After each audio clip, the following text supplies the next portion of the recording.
sebelumnya, ya. Kadzdzabu bi ayatina fa akhadhahumullahu bidzunubihim.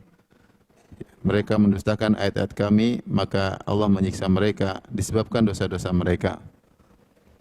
Wallahu fa akhadhahumullahu bidzunubihim wallahu syadidul iqab, dan sungguhnya Allah siksaannya sangat keras.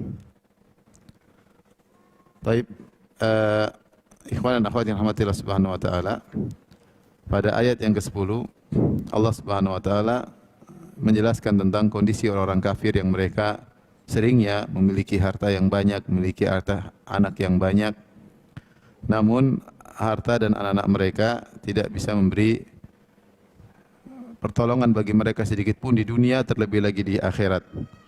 Sebagian ulama seperti Syekh Muhammad Al-Amin Syinqiti rahimahullah menyebutkan bahwasanya pernyataan yang Allah sebutkan pada ayat yang ke-10 ini sebagai bantahan dari pengakuan mereka, orang-orang kafir yang mereka menyangka atau mereka mendakwahkan, mempropagandakan bahwasanya harta dan anak mereka akan menyelamatkan mereka di dunia. Dan sebagian mereka bahkan berandai-andai, asalnya mereka mengingkari hari akhirat, tapi mereka mengatakan seandainya kami pun di akhirat, maka kami pun akan kaya, akan sahur. Al-waqud yaitu untuk wuqud, yaitu bahan untuk membakar. Jadi mereka terbakar dan mereka juga membakar. Seperti kayu kalau dibakar tadinya dia tidak terbakar, ketika dibakar dia juga membakar, maka muncul api dari dalam diri kayu, dari zat kayu tersebut. Demikianlah kira-kira kondisi orang-orang kafir, ya. Maka ketika mereka dibakar, mereka dan mereka terbakar dan mereka juga mengeluarkan api membakar. Jadilah Allah menamakan mereka dengan waqudun nar. Mereka itu adalah bahan bakar api neraka Jahannam. Maka ini menunjukkan ancaman yang berat kepada mereka, orang-orang kafir yang membanggakan banyak harta dan banyak anak, ya. Kemudian Allah berfirman, perumpamaan orang-orang kafir yang terdahulu yang sudah lewat, bagaimana nasib nyata yang pernah ada terjadi. Ini kan pembahasan terhadap orang-orang kafir Quraisy. Ya. Ada yang mengatakan ini Allah menyinggung tentang orang-orang Yahudi. Tapi intinya orang kafir di zaman Nabi. Ya. Kemudian Allah menyebut tentang contoh yang telah lalu, yang diketahui bersama, contohnya Fir'aun. Fir'aun adalah, binasanya Fir'aun adalah kisah yang masyhur, dikenal oleh Ahlul Kitab tentunya, Yahudi Nasrani, juga dikenal oleh orang-orang Arab, saking masyhurnya. Tentunya ada kaum-kaum yang terdekat dengan Jazirah Arab, di Jazirah Arab seperti kaum Ad, kaum Samud, ya. Tapi meskipun kaum Fir'aun di Mesir, lokasinya juga dekat dengan Jazirah Arab, namun kisah Fir'aun sangat masyhur. Sehingga kabarnya bukan cuma sampai kepada Ahlul Kitab, tapi juga sampai kepada Abu Jahal dan Abu Lahab dan abu-abu lainnya. Allah berfirman, "Kadabi ali Fir'aun walladzina min qablihim."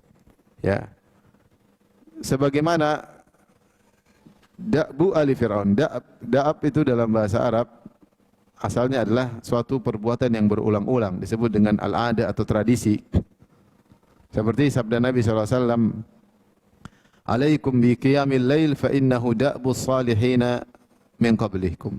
Hendaknya kalian salat malam, sungguhnya salat malam adalah da'bu salihin, itu kebiasaan tradisi perbuatan yang diulang-ulang oleh orang-orang saleh. Kalau orang saleh itu ciri khasnya di antaranya suka salat apa? Malam. Da'ab asalnya suatu perbuatan yang berulang-ulang sehingga maknanya adalah tradisi, kebiasaan. Ya. Lama-lama digunakan juga namanya artinya sya'an karena perkaranya, sya'an itu perkaranya. Jadi seakan-akan Allah berkata perkara orang-orang kafir itu contohnya seperti perkaranya Fir'aun, alu Fir'aun. Alu maksudnya adalah pengikut Fir'aun, pengikut, jadi bukan kaum Fir'aun, karena kaum terkadang mengikuti, terkadang tidak mengikuti. Ya. Seperti dan li qaumi adin li hudin li adin qaumi hud, ya. Li adin qaumi hud, ya. Kaum Hud, suku Ad, kaumnya Nabi Hud, tapi mereka menyelisih Nabi Hud. Jadi kalau kaum terkadang masih menyelisihi. Tapi kalau disebut alu fulan, itu para pengikut yang sama semisi dan sevisi. Maka disinilah Allah memilih kata al bukan kata kaum, karena kaum Fir'aun ada yang beriman. Kaum Fir'aun ada yang beriman. Tapi kalau al pengikut. Kadabi ali Fir'aun, sebagaimana perkaranya para pengikut Fir'aun, ya, apalagi Fir'aunnya. Ya. Walladzina min qablihim, demikian juga orang-orang sebelum mereka. Bagaimana perkaranya? Kadzabu bi ayatina, mereka mendustakan ayat-ayat kami.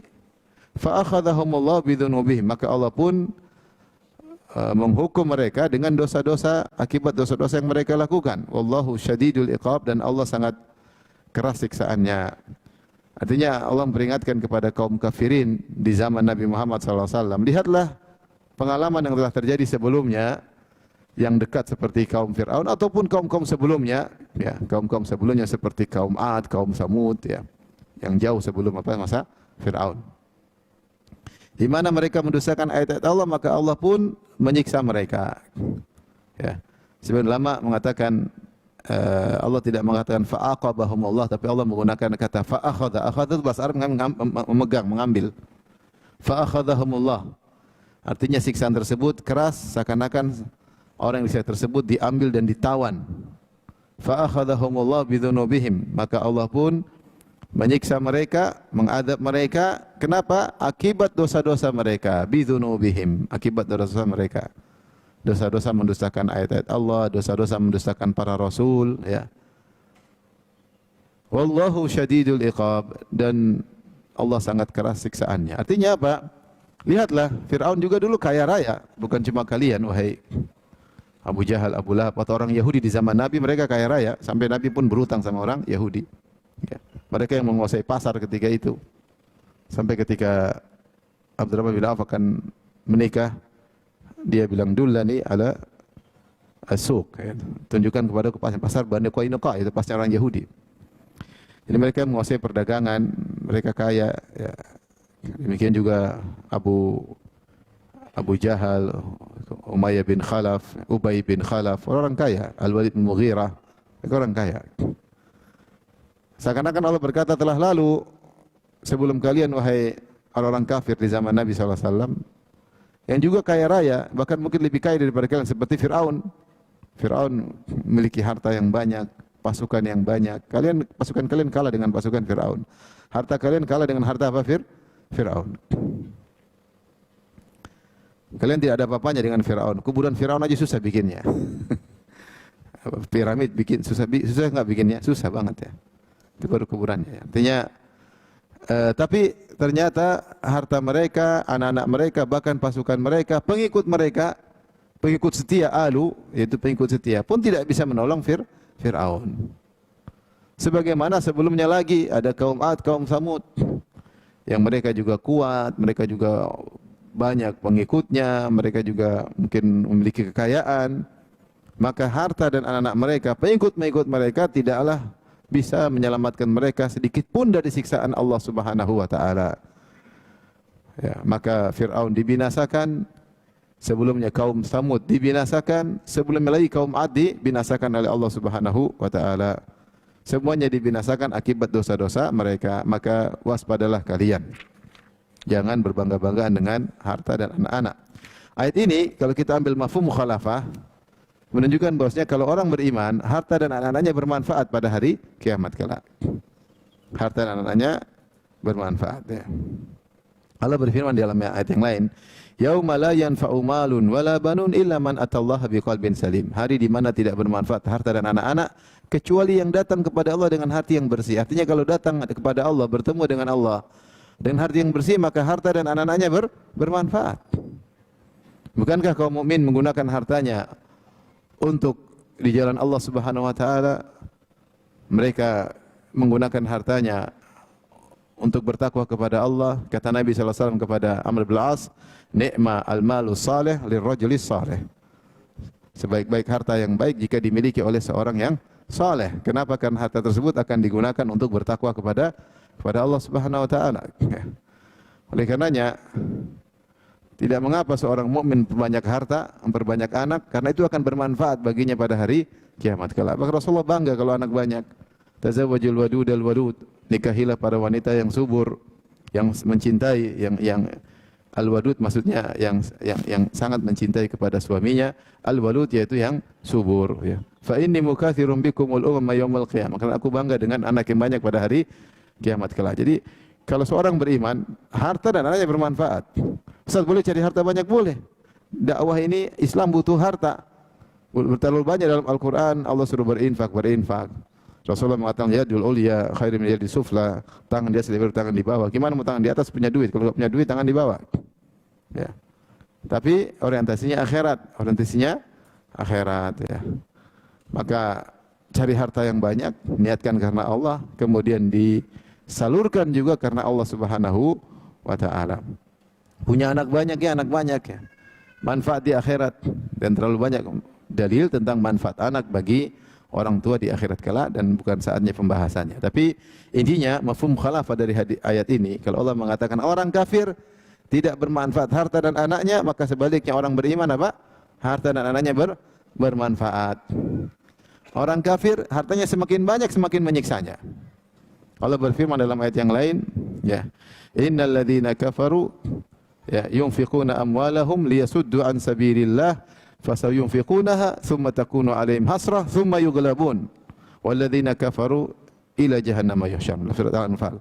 Sungguhnya orang kafir menginfakkan harta mereka untuk menghalangi orang dari jalan Allah. Maka mereka akan berinfak dan kemudian harta tersebut akan menjadi penyesalan bagi mereka. Semakin banyak infak, semakin harta mereka banyak, semakin ikut menyiksa mereka di hari kiamat kelak. Orang beriman tidak. Hartanya semakin banyak digunakan di jalan Allah Subhanahu wa taala, maka semakin bermanfaat bagi mereka pada hari kiamat kelak.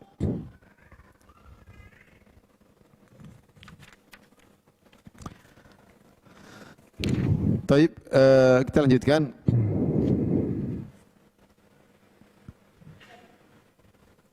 Allah berfirman pada ayat ke-12, "Qul lil ladzina kafaru satughlabuna wa tuhsyaruna ila jahannam." Katakanlah wahai Rasulullah sallallahu alaihi wasallam kepada orang-orang kafir, itu orang kafir di zaman Nabi sallallahu alaihi wasallam, katakanlah kepada mereka, ini juga berlaku pada orang kafir sebelum dan sesudah mereka. Qul lil ladzina kafaru, katakanlah wahai Rasulullah sallallahu alaihi wasallam kepada orang kafir, satughlabuna, sungguhnya kalian akan dikalahkan. Wa tuhsyaruna, dan kalian akan dikumpulkan ila jahannam, kepada neraka jahannam. Wa bi'sal mihad, dan neraka jahannam adalah seburuk-buruk tempat tidur, ya. Al-mihad maksudnya firash, maksudnya tempat tinggal, seburuk-buruk tempat tinggal. Kemudian Allah berfirman, qad kana lakum ayatun fi fi'ataini iltaqata. Sungguh telah ada tanda, ayat itu tanda bagi kalian pada dua golongan yang saling bertemu, yaitu bertempur, yaitu maksudnya dalam perang Badar. Fi'atun tuqatilu fi sabilillah, satu kelompok berperang, yaitu kelompok yang beriman berperang di jalan Allah. Wa ukhra kafirah, yang kelompok yang satunya berperang kafir di jalan syaitan. Yarawnahum mithlaihim ra'yal ain, yaitu mereka melihat jumlah kaum muslimin dua kali lipat. Wallahu yu'ayyidu binasrihi may yasha, maka Allah menolong siapapun yang Allah kehendaki dengan pertolongannya, memperkuat dengan pertolongannya siapa yang Allah kehendaki. Inna fi dzalika la'ibratan liulil absar. Yang demikian itu ada pelajaran bagi orang memiliki hati, itu orang cerdas. Tapi di sini Allah menyuruh Nabi SAW mengabarkan kepada orang kafir, qul lil ladzina kafaru, katakanlah kepada orang kafir, kalian akan kalah dan kalian akan dikumpulkan di neraka jahanam, dan neraka jahanam adalah wa bi'sal mihad, seburuk-buruk tempat tidur, tempat beristirahat, padahal tidak ada istirahat di situ, ya. Tidak ada istirahat. Ini disebut dengan apa namanya? Tahakkum, itu ejekan. Allah menamakan neraka seperti mihad, seperti tempat tidur, padahal di neraka tidak ada apa? Tidur. Tersiksa terus menerus, ya, tersiksa terus menerus.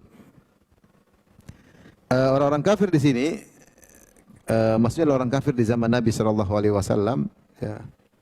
Sebagaimana Tahir bin Ashur menyebutkan, di sini Allah memperingatkan kepada Abu Jahal dan teman-temannya tentang apa yang telah menimpa orang kafir jauh sebelum mereka dan kejadian yang baru menimpa mereka, ya. Itu apa namanya? Penerus Abu Jahal. Abu Jahal tewas di mana perang Badar. Penerus Abu Jahal diingatkan. Ya. Qul lil ladzina kafaru satughlabuna, kalian akan kalah. Sebagaimana telah kita sebutkan orang-orang kafir yang jauh sebelum kalian, yaitu Fir'aun, kaum Hud, kaum Ad, ya, kaum Samud, ya. Mereka telah binasa dan kalian juga pernah mengalami kekalahan, yaitu pada tahun 2 Hijriah ketika terjadi perang Badar. Kalian akan kalah lagi sebagaimana kalian pernah kalah. Kalian pernah kalah di perang apa? Badar. Dan bukan cuma di dunia kalian akan kalah. Ada musibah berikut yang lebih parah, yaitu di neraka kalian akan dikumpulkan di akhirat. Di neraka kalian, di dunia kalian kalah, di akhirat kalian akan dikumpulkan neraka Jahannam. Jadi seburuk-buruk tempat untuk istirahat, tidur, seburuk-buruk kasur. Kemudian Allah menyebutkan dalil tentang yang baru saja menimpa kalian selain masa lalu Fir'aun yang jauh sebelum kalian. Bukankah kalian juga sebelumnya pernah kalah? Qad kana lakum ayatun fi fi'atain iltaqata. Sungguh pada kalian telah ada tanda dari Allah. Ayat maksudnya tanda, kekuasaan, bukti tentang dua kelompok yang saling bertempur, itu dalam perang Badar. Fi'atun, yaitu fi'atun mu'minah, sekelompok yang beriman, tuqatilu fi sabilillah, yang berperang di jalan Allah Subhanahu wa taala. Wa ukhra kafirah, yang sekelompok satunya kafiratun tuqatilu fi sabilis syaitan, yang satu kafir berperang di jalan syaitan, berkumpul, bertemu, yaitu perang Badar. Yarawnahum mithlaihim ra'yal ain, bahwasanya mereka melihat musuh mereka 2 kali lipat. Sini ada khilaf di kalangan para ulama, apa makna mereka melihat musuh mereka 2 kali lipat dengan daripada jumlah mereka. Ada yang mengatakan maksudnya di antara tanda-tanda kekuasaan Allah pada perang Badar, yaitu kaum mukminin, ini pendapat, kaum mukminin melihat musuh mereka 2 kali lipat, hanya 2 kali lipat. Seharusnya kan dalam perang Badar 3 kali lipat, karena kaum muslimin 300 sekian, 315 atau 319, kaum musyrikin berapa? 1000. Tadinya 1300 jadi 1000. Jadi 300 banding 1000, 1 banding 3. Namun di antara agar Allah menguatkan kaum mukminin, Allah membuat mereka melihat kaum musyrikin cuma 2 kali lipat. Ya. Dan Allah telah menjanjikan, ya, bahwasanya mi'atun sabiratun yaghlibu mi'atain, bahwasanya 100 yang sabar bisa mengalahkan 200 yang musuh. Jadi kalau selama 2 kali lipat masih kemungkinan menang ada. Padahal jumlah kafirin 3 kali lipat. Jadi Allah membuat mereka melihat seakan-akan lawan mereka cuma 600.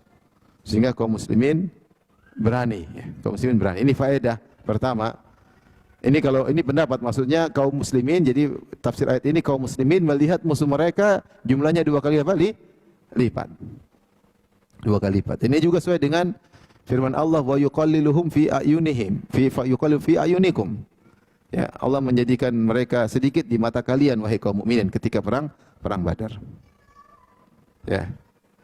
Jadi 2 kali lipat. Kemudian faedahnya juga mereka menjadi bertawakal kepada Allah, karena musuh meskipun 2 kali lipat tapi lebih banyak. Musuh meskipun 2 kali lipat itu juga lebih banyak dan itu juga menakutkan. Tapi ada kemungkinan menang, dan yang kedua mereka lebih bertawakal kepada Allah sehingga mereka tidak menyandarkan kepada jumlah mereka. Tapi kalau mereka lihat kaum musyrikin cuma 100, mereka mungkin bersandar kepada jumlah mereka yang 300. Tapi ketika mereka lihat musuh cuma 2 kali lipat, masih berani. Cuma 2 kali lipat. Sehingga banyak faedah. Pertama, mereka tahu bahwasanya Allah telah menjanjikan kalau ada 100 sabar bisa mengalahkan 200, berarti kemenangan di depan mata. Yang kedua, mereka tetap bersandar kepada Allah Subhanahu wa taala sehingga mereka bertawakal, dan mereka tidak bertawakal kepada jumlah mereka. Kalau mereka lihat musuh sedikit, 100 sampai 300, mungkin mereka ujub atau bersandar kepada jumlah mereka. Ini pendapat. Pendapat yang lain, sebenarnya pendapat yang dipilih oleh Tahir bin Ashur, bahwasanya ketika sebelum perang yuqallilukum idh yurikumuhum fi a'yunikum qalil idh iltaqaitum fi a'yunikum qalila wa yuqallilukum fi a'yunihim wa idh yurikumuhum idh iltaqaitum fi a'yunikum qalila. Ketika kalian berkumpul, maka Allah membuat kalian melihat mereka sedikit, wa yuqallilukum fi a'yunihim, dan Allah menjadikan kalian pun jumlahnya sedikit di mata orang-orang kafir. Ada yang mengatakan ini sebelum perang. Ini pendapat Tahir bin Ashur. Sebelum perang kaum muslimin melihat mereka sedikit sehingga kemudian maju. Ya, ketika perang maka terlihat apa namanya dua kali lipat sehingga mereka bersandar kepada Allah Subhanahu wa taala.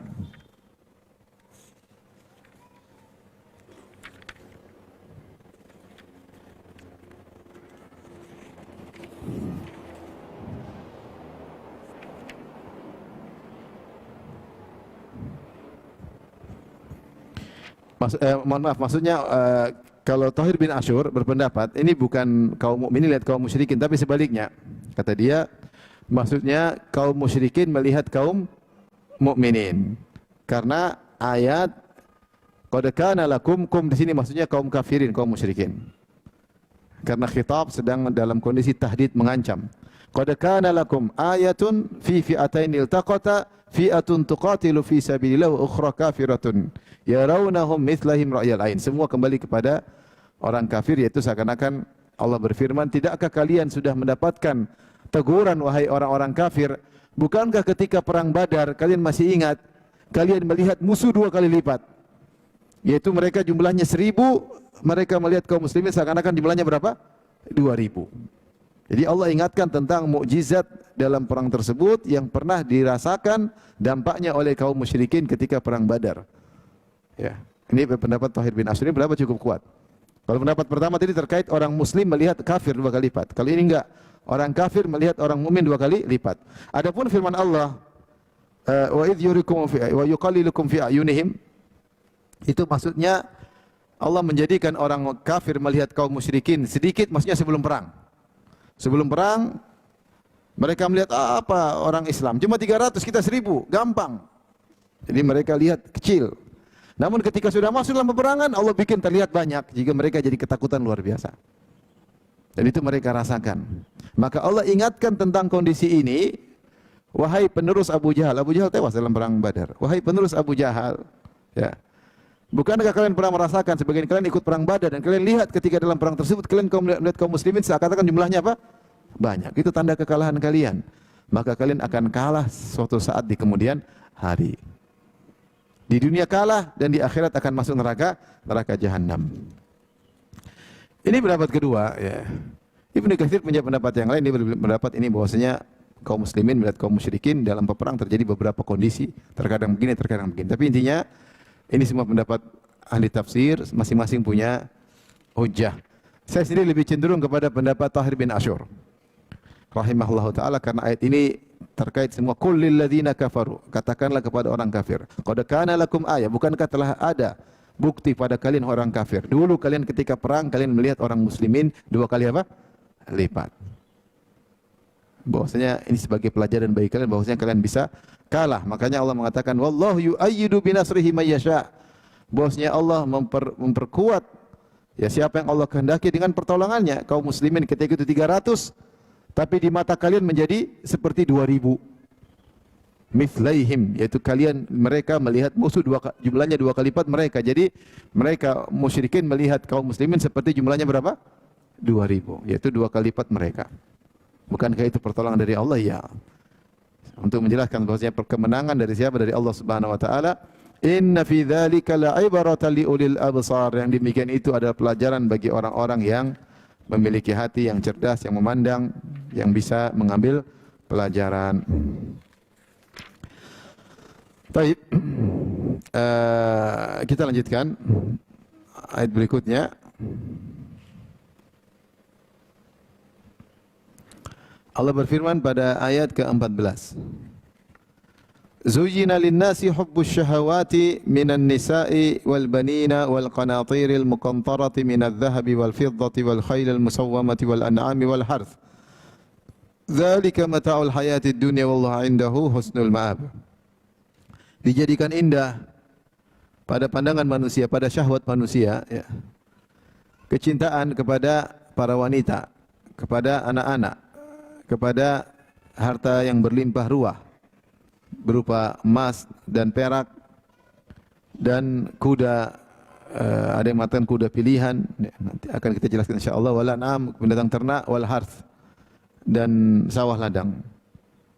Dzalika mata'ul hayatid dunya, itulah kesenangan kehidupan dunia, wallahu indahu husnul ma'ab, dan pada Allah di sisinya ada kesudahan yang indah, yaitu surga. Kemudian Allah lanjutkan, Qul a'unabbi'ukum bi khairin min dzalikum. Katakanlah wahai Rasulullah kepada mereka, inginkah aku kabarkan kepada kalian apa yang lebih baik daripada kesenangan-kesenangan dunia tadi? Lilladzina taqaw 'inda rabbihim jannatun tajri min tahtiha al-anhar. Sungguhnya bagi orang yang bertakwa kepada Rabb mereka, maka di sisi Rabb mereka akan disediakan jannatun tajri min tahtiha al-anhar, yaitu taman-taman, yaitu surga-surga yang mengalir di bawahnya sungai-sungai. Khalidina fiha, mereka kekal di dalam surga tersebut.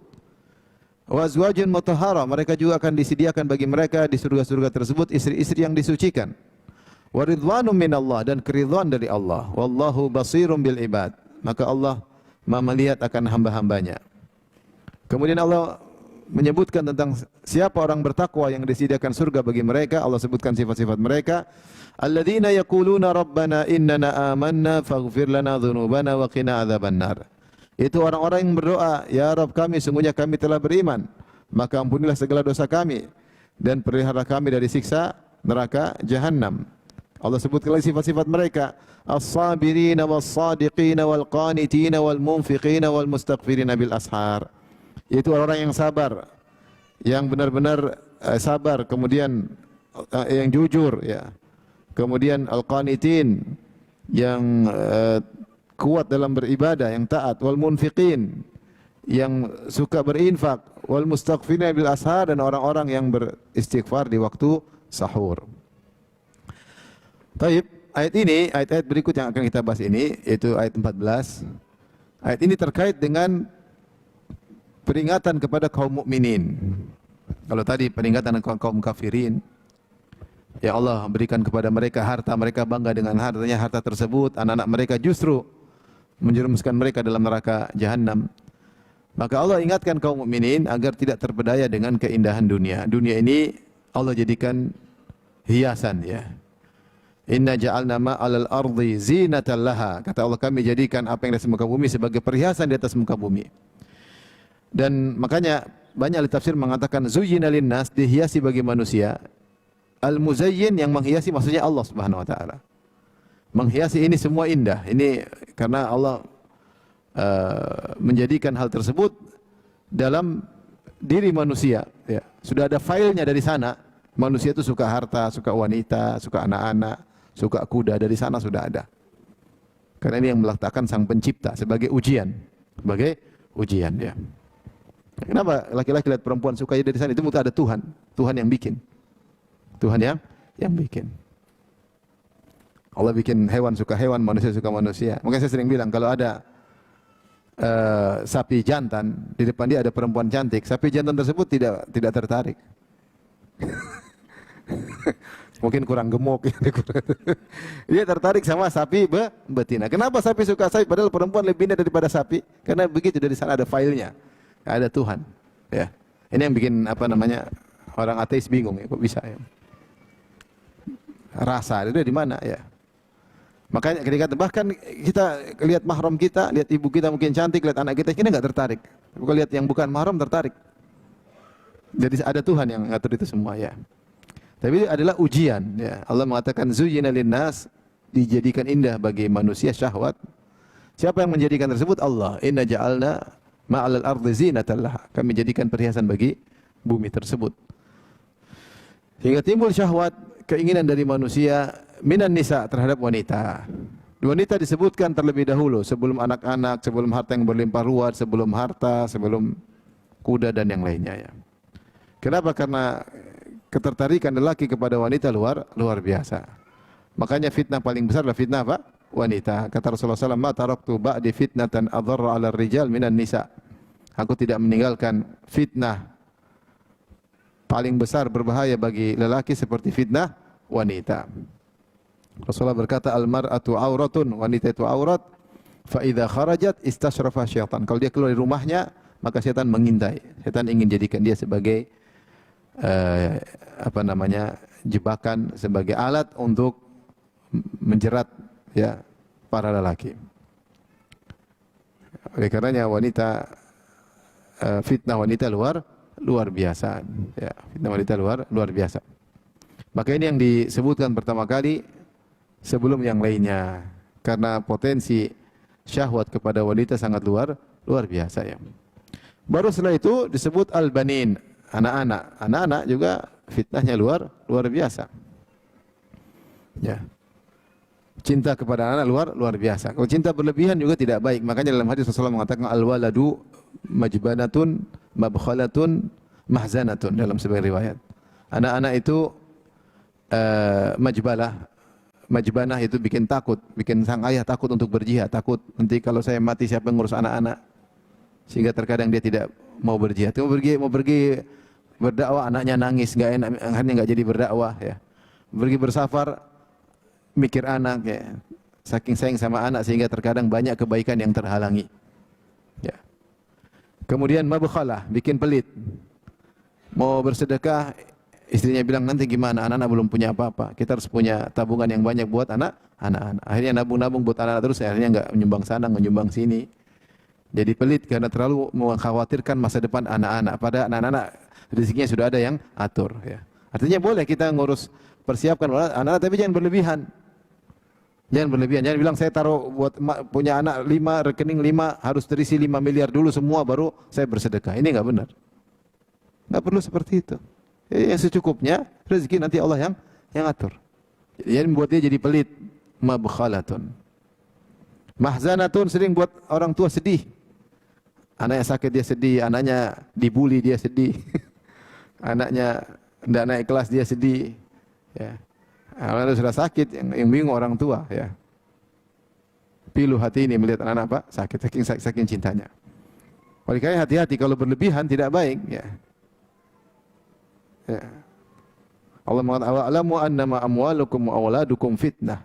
Ketahuilah bahwasanya hartamu dan anakmu adalah fitnah, ujian.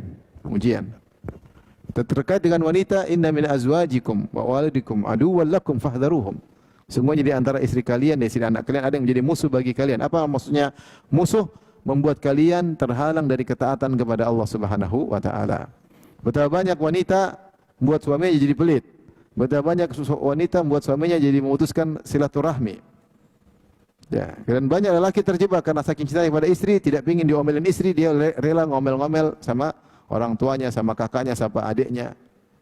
Kenapa? Dia istrinya ingin dibela sehingga akhirnya dia membela istrinya, dia ribut sama kakaknya, ribut sama adiknya. Kalau ribut sama kakak adiknya dia betah, ribut sama istrinya dia enggak betah, dia enggak kuat, kalah perang. Ya udah, mending saya ribut sama kakak adik. Siapa yang ngajarin? Istrinya. Tentu betapa banyak laki-laki yang berhasil karena istrinya ya. Yang jadi dermawan karena istrinya, yang bertakwa kepada Allah karena istrinya, yang menyambung silaturahmi karena istrinya. Betapa banyak istri yang luar soleha ingatkan suaminya, mas kamu belum kirim uang buat ayah, belum buat ibu, buat keluargamu. Betapa banyak atau betapa sedikit yang begitu? Yang penting ada lah, yang penting ada. Banyak sedikit saya belum pernah sensus ya. Tapi Allah mengatakan di antara istri dan anak-anak ada yang menjadi musuh bagi kalian. Apa maksudnya musuh?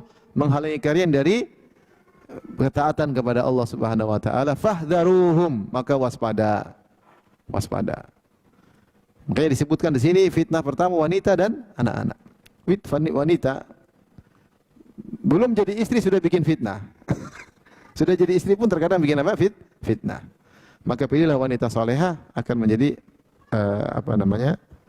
tu'inuhu ala amril akhirah, membantu dia dalam urusan akhirat. Kemudian wal qanatiril muqantara. Wal qanatir jamak dari qintar. Ya. Qintara maksudnya harta yang banyak. Para ahli bahasa khilaf berapa jumlah qintar. Qintar ini ungkapan bahasa Arab untuk mengungkapkan berapa jumlah harta ya. Intinya jumlah yang banyak. Jumlah yang banyak.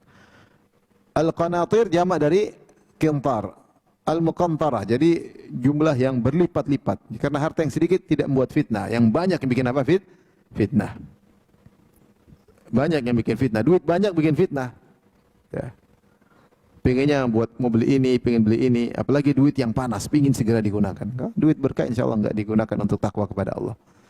Ya. Intinya harta yang banyak bisa membuat orang lalai dari akhirat. Jalan-jalan melulu, beli barang-barang mewah melulu, ya. ganti-ganti tas, ganti-ganti sepatu, ganti-ganti mobil. Karena duit apa? Kebanyakan. Ganti-ganti make up, ganti-ganti liven, apalagi yang diganti? Banyak, duit banyak, jadi mau ngapain bingung ya. Jadi dia akhirnya pikiran dia selalu dunia, dunia, dunia. Mau beli apa lagi, mau beli apa lagi, mau beli apa lagi. Selalu depannya Topet, Shopee, apalagi. Terus. Karena duit kebanyakan, jadi fitnah. Waktu habis buat bolak-balik apa lembaran-lembaran marketplace ya. Oleh karenanya, kalau sedikit tidak menimbulkan fitnah, yang fitnah al-qanatirul muqantarah, harta yang berlipat-lipat, berbanyak-banyak. Di antara harta tersebut adalah zahab, emas. Siapa yang tidak suka emas? Emas. Apalagi semakin tahun semakin harganya naik, ya tidak? Emas sulit mengalami apa? Inflasi. Kalau mata uang bisa inflasi, emas sulit. Semakin tahun semakin apa? Semakin naik. Teman-teman saya yang simpan emas, alhamdulillah Ustaz, saya simpan emas tahun lalu, sekarang sudah untung sekian puluh juta. Ada yang sekian ratus juta, tergantung jumlah emas yang mereka apa? Simpan. Wal fiddah, demikian juga perak. Ini karena ini alat jual beli ya. Kemudian Allah sebutkan kenikmatan yang lain. Kalau tadi kenikmatan berupa manusia, yaitu wanita, anak-anak. Kemudian berupa duit. Duit ini luar biasa fitnahnya ya. Yaitu apa? Emas dan perak. Kemudian yang dibeli kalau zaman dulu yang paling top tuh khail, kuda. Orang kalau punya kuda. Kalau zaman sekarang ya mungkin mobil apa. Kalau zaman dulu kuda. Wal khailul musawwamah. Al musawwamah ada dua pendapat. Ada yang mengatakan musawwamah maksudnya dia ra'iyah, yaitu kuda yang dimakan di rembutan ya. Dari saum itu apa namanya? Makan dari rembutan. Pendapat kedua musawwamah yang muallamah, yang diberi tanda. Maksudnya kuda-kuda pilihan. Kuda-kuda yang indah.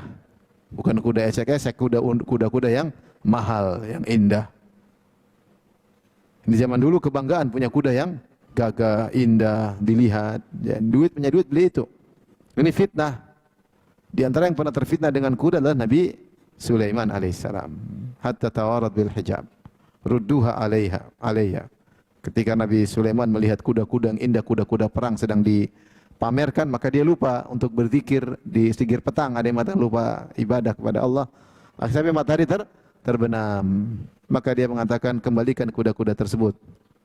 Fatafiqa mashan bisuqi wal a'naq. Maka dia pun bunuh kuda-kuda tersebut. Kemudian disembelih untuk dibagikan, karena kuda-kuda ini pernah melalaikan Nabi apa? Sulaiman alaihissalam.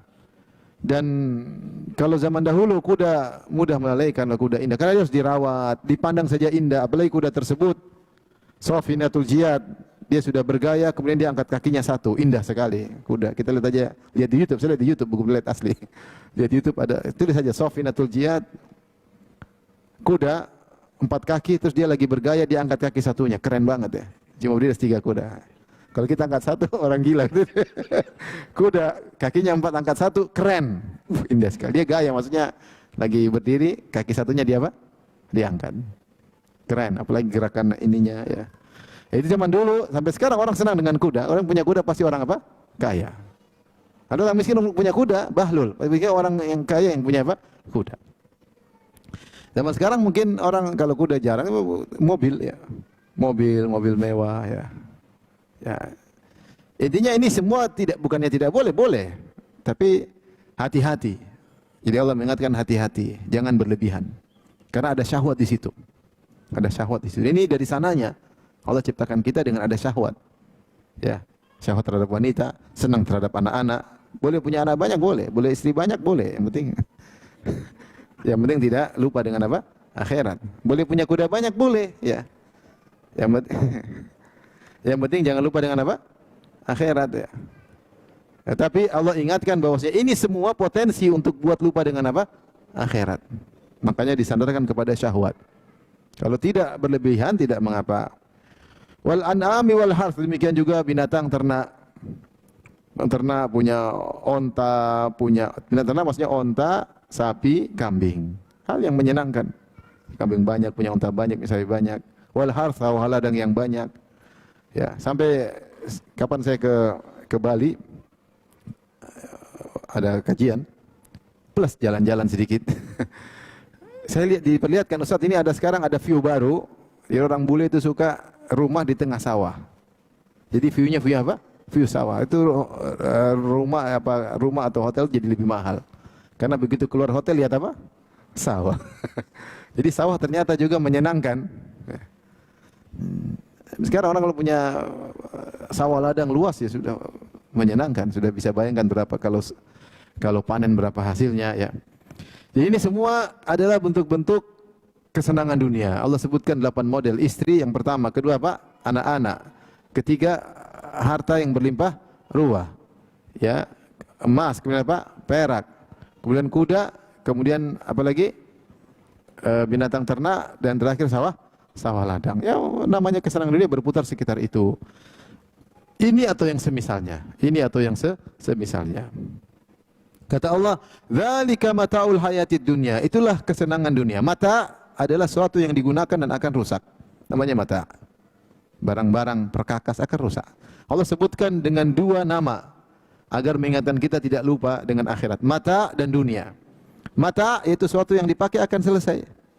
Mata artinya kalau tidak rusak sehingga kau tidak bisa menggunakannya, atau kau akan sirna meninggalkan dia.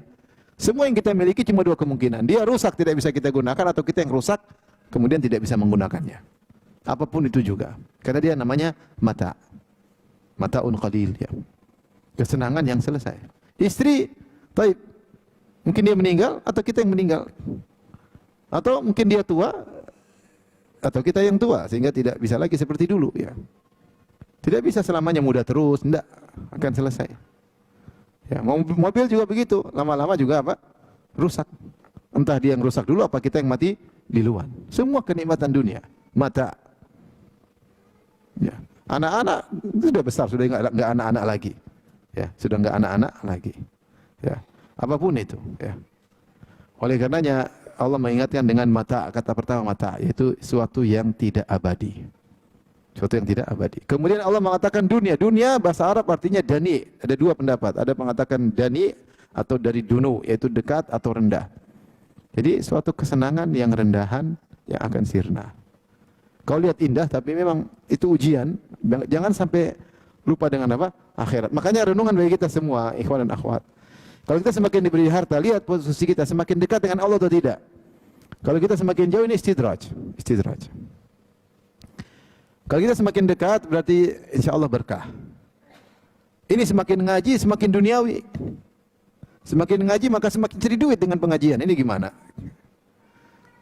Semakin ngaji semakin pembicaraannya mobil-mobil mewah, motor-motor mewah, tas-tas mewah. Ini ngaji apa enggak ngaji ini? Ini ngajinya salah seperti ini. Ngaji harusnya semakin apa? Zuhud. Kalau semakin diberi harta, semakin dekat dengan Allah. Semakin fikir untuk infak ini, bantu orang tua, bantu kakak adik, bantu dakwah. Kalau kita punya harta banyak, semakin dekat dengan Allah, berarti berkah. Tapi kalau kita punya harta semakin jauh, berarti kita telah terfitnah. Terfitnah. Maka hati-hati, karena di situ ada ujian. Ingat Allah mengatakan, "Dzalika mata'ul hayatid dunya." Itulah keperhiasan kehidupan dunia, kehidupan yang rendah, yang hina, atau kehidupan yang cepat selesai, cepat sirna. Karena dunia dari ad-dani atau dari ad-dunu. Kemudian Allah mengingatkan, "Wallahu indahu husnul ma'ab." Sementara Allah di sisinya ada kesudahan yang indah, yaitu surga. Ini semua tidak ada apa-apanya dibandingkan surga. Sebenarnya Allah, Nabi mengatakan, "Raq'atud dunya khairum min raq'atul fajri khairum min dunya wa ma fiha." 2 rakaat sebelum subuh lebih dari dunia seisinya. Artinya 2 rakaat sebelum subuh kalau kau kerjakan, ini pahalanya nanti kau rasakan di akhirat lebih baik dari dunia dan seisinya.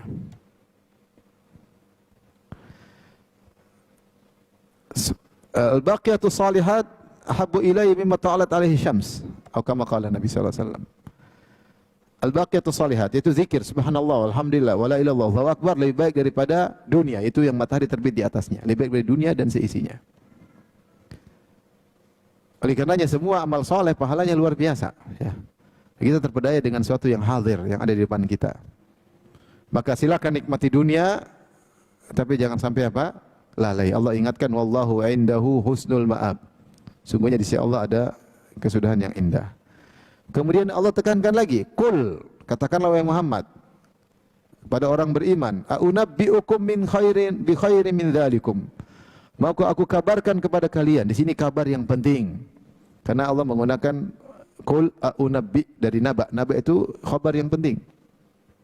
Beda kalau ukhbirukum khabar umum, tapi kalau naba dalam bahasa Arab, naba itu maksudnya kabar yang penting. Semua tentang akhirat semuanya penting. Semua kabar tentang akhirat apa penting. Kita berusaha tahu. Karena terlalu banyak hal yang buat kita lalai di dunia. Kita ini dunia buat kita lalai sering sekali. Qul a'unabbi'ukum min khairi bi khairi min dzalikum. Mau aku kabarkan kepada kalian tentang yang lebih baik daripada itu semua. Dari kenikmatan dunia, dari sawah ladang, dari kuda-kuda pilihan, dari mobil mewah, dari emas dan perak, dari semua kenikmatan dunia. Apa itu? Lilladzina taqaw inda rabbihim.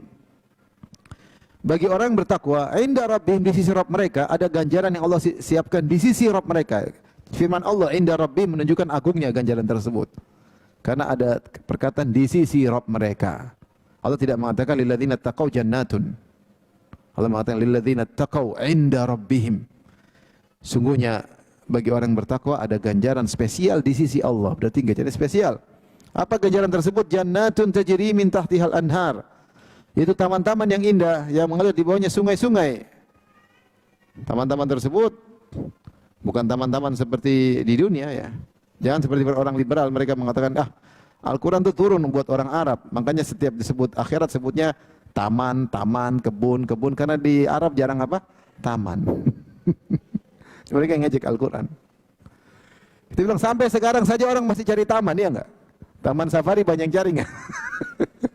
Kebun Bogor sana masih banyak orang dari jauh-jauh ke sana masih ingat natural. Ya, sampai saya pernah naik pesawat di samping saya orang Swedia. Saya bilang saya ke Papua. Dia bilang mana? Mau ke Papua, mau ke mana? Raja Ampat. Kalau cari sesuatu yang natural. Ya. Udah bosan lihat kaca, udah bosan lihat teknologi yang canggih. Pingin yang senang. Orang kalau liburan mana? Ada yang liburan ke tengah. Enggak, orang liburan yang paling orang-orang kaya liburan kemana? Ke taman-taman yang indah. Ini pertama. Sampai sekarang tabiat manusia suka dengan apa? Keindahan natural. Sampai sekarang. Yang kedua, jangan samakan dengan taman safari di surga. Taman ini isinya macam-macam. Ya. Pohonnya macam-macam, sungainya indah-indah. Ya. Jadi mereka kadang-kadang ngejek, Al-Quran itu hanya untuk orang-orang Arab. Kalau sekarang kita harus tafsirkan dengan tafsir yang relevan dengan bangsa kita misalnya. Ini tidak benar ya, bahwasanya memang Allah sediakan taman-taman, tapi taman-taman yang super-super indah. Mengalir di bawahnya sungai-sungai. Kemudian Allah mengatakan khalidina fiha, kekal di dalamnya. Kalau yang tadi mata akan hilang, akan sirna. Kalau ini khalidina fiha, kekal di dalamnya. Kalau tadi Allah sebutkan di dunia wanita, di sini Allah mengatakan wa azwajul mutahharah, dengan istri-istri yang disucikan. Wanita-wanita yang disucikan baik lahir maupun batin. Baik lahiriah, maksudnya apa? Tidak ada upilnya, tidak ada ingusnya, tidak ada bau keteknya, tidak ada haidnya, tidak ada nifasnya, tidak ada keputihannya, tidak ada tai matanya, tidak ada semua. Tidak ada bau sama sekali. Suci secara zahir.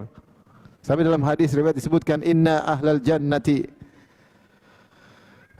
la yu'aniku al-hawra sab'ina sanah. Sungguh seorang penghuni surga memeluk wanita bidadari 70 tahun.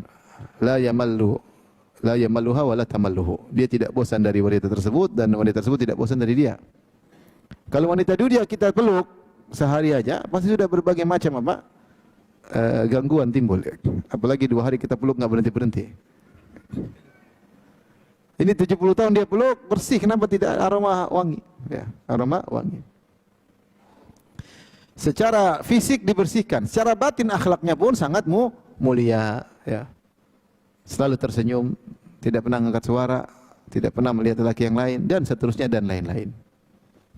Selalu muji suaminya. Ya. Ada sih bidadari di dunia ada, tapi tidak banyak. Ya. Hampir-hampir tidak ada. Tapi ada. Alhamdulillah ada. Saya cuma bilang hampir-hampir apa? Tapi ada ya. Maka sungguh beruntung orang yang mendapatkan bidadari dunia sebelum bidadari apa? Akhirat. Siapa yang tidak mendapatkan bidadari dunia, bersabarlah untuk mendapatkan bidadari apa?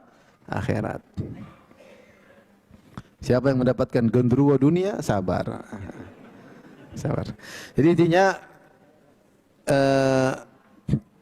Allah mengabarkan ada wanita, di sini juga ada wanita, tapi beda. Azwajun mutahhara, istri-istri yang disucikan. Ya. Lebih daripada itu, ya. Tadi surga dengan berbagai surga, pohon aja emas ya di surga. Di taman surga pohon emas. Kata Nabi sallallahu alaihi wasallam, "Ma min syajarah illa wasaquha min dhahab." Tidak ada satu pohon pun kecuali batangnya terbuat dari emas. Kita kayu kali emas, lukanya emas, enggak tahu kayak apa. Mudah-mudahan antum bisa lihat nanti. Mudah-mudahan kita semua bisa apa? Melihatnya. Amin ya rabbal alamin. Lebih daripada kenikmatan tersebut, ada kenikmatan lain, waridwanum minallah, keridhaan dari Allah. Ridha ada ridwan, ridwan ada tambahan huruf biasanya menunjukkan lebih ablaq. Ridwan yaitu keridhaan yang besar dari Allah Subhanahu wa taala. Wallahu basirum bil ibad, dan Allah Maha melihat para hamba. Maka beramal salehlah kalian. Allah tahu perbuatan kalian. Allah tahu apa yang kalian kerjakan, kegiatan kalian, aktivitas kalian. Ya. Kemudian Allah menjelaskan tentang sifat-sifat orang bertakwa tersebut. Alladzina yaquluna rabbana innana amanna. Itu orang-orang yang berkata, ya Rabb kami, sungguhnya kami telah beriman. Faghfir lana, maka ampunilah kami. Di sini mereka bertawassul dengan iman mereka.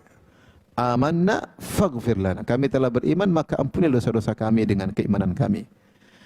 Faghfir lana dzunubana wa qina adzabannar, dan jauhkanlah kami dari azab neraka jahanam. Ada dua tafsir. Apa maksudnya menjauhkan dari azab neraka jahanam? Pertama, jauhkanlah kami dari sebab-sebab yang bisa mengantarkan kami kepada neraka jahanam. Itu jauhkanlah kami dari maksiat. Yang kedua, maksudnya kalau kami pun berhak masuk neraka, ya Allah lindungilah kami. Jangan masukkan kami dalam neraka jahanam. Yang pertama, jauhkanlah kami dari sebab-sebab yang bisa masuk ke neraka jahanam. Yang kedua, kalaupun kami ternyata berhak masuk neraka karena dosa-dosa kami, maka ampunilah kami, jangan masukkan kami di neraka jahanam. Wa qina adzabannar. Kemudian Allah sebutkan sebagian sifat-sifat mereka yang masing-masing butuh pengajian tersendiri. Pertama, as-sabirin, orang-orang yang sabar. Sabar, subhanallah. Sabar luar biasa. Ya. Sabar nih, saya punya pengajian di YouTube, antum bisa cari. Sebab tercepat memasukkan surga adalah apa? Sabar. Sebab tercepat surga adalah sabar. Ya, intinya orang yang sabar pahalanya luar biasa. Sabar dalam jalan ketaatan, sabar meninggalkan maksiat, sabar ketika ditimpa dengan musibah. 3 model kesabaran. Was-shadiqin, orang-orang yang jujur, yang tulus ya. Jujur di hadapan Allah Subhanahu wa taala, ya. Jujur dalam kesendirian. Wal qanitin, al-qanitin qunut, yaitu ibadah ketaatan dengan tenang dalam ketaatan, tidak buru-buru. Qunut maksudnya beribadah dengan tenang ya. Lalu baca Quran tidak cepat-cepatan ya. Salat juga tidak cepat-cepat, santai dia nikmati, dia qunut dalam ibadahnya, ada khusyuk dalam ibadahnya. Maka mulai sekarang kita kalau ibadah jangan buru-buru. Zikir habis salat jangan buru-buru. Salat juga jangan buru-buru. Jangan yang penting selesai 2 rakaat. Enggak, bagaimana kita menjalankan salat tersebut bukan fi'lus salat tapi iqamus salat. Beda. Fi'lus salat mengerjakan salat yang penting rukun dan terpenuhi, syarat terpenuhi, tugas sudah selesai. Iqamus salat, menegakkan salat itu bagaimana kita bisa salat sampai kita menikmati salat tersebut dengan khusyuknya. Situlah qunut. Demikian juga dalam yang lainnya. Tenang beribadah kepada Allah. Wal munfiqin, orang-orang yang mengorbankan hartanya. Dia terlepas dari belenggu harta. Betapa banyak orang terbelenggu dengan harta. Sampai Nabi mengatakan, ta'isa abdud dinar, ta'isa abdud dirham. Celaka budak harta, celaka budak dinar, celaka budak dirham. Jadi orang tertawan dengan harta. Pikirannya semua harta, apa yang dilakukan semua demi harta, jadi dia tawanan harta. Sementara orang-orang tidak.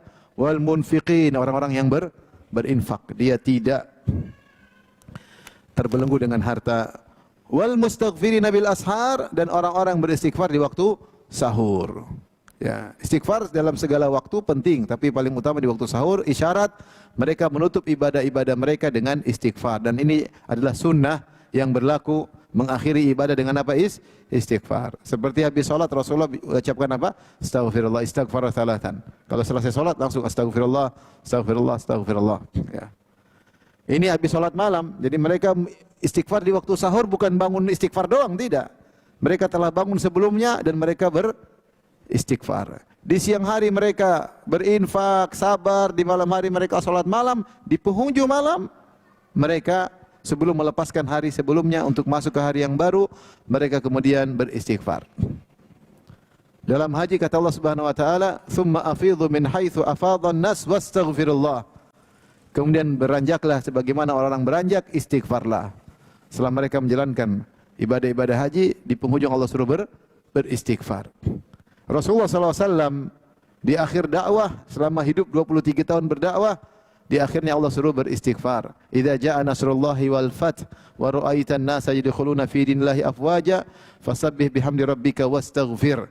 Jika telah datang kemenangan, itu di akhir dakwah Nabi. Setelah Nabi dakwah 20 tahun, Allah suruh Nabi beristighfar di akhir hayat. Maka Rasulullah di akhir hayatnya ketika rukuk dan sujud, beliau ganti atau beliau berzikir dengan subhanakallahumma rabbana wa bihamdika Allahumma ghfirli.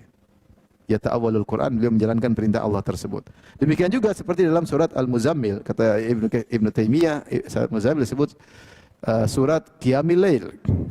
Ya ayyuhal muzammil qumil laila illa qalila nisfahu aw inqus minhu qalila aw zid 'alaihi waratil Qur'ana tartila. Wahai orang yang berselimut, bangunlah dan salat malamlah, setengah malam atau lebih atau kurang. Di akhir ayat Allah berfirman, wastaghfirullah.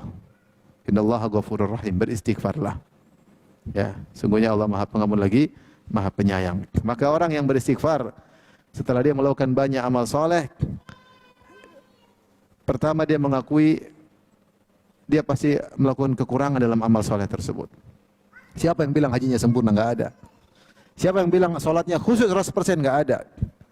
Siapa yang bilang orang bersedekah kemudian benar-benar sempurna? Enggak, bersedekah masih agak pelit, masih pingin dipuji, masih pingin dibalas dengan ada saja penyakit-penyakit. Maka kita istighfar.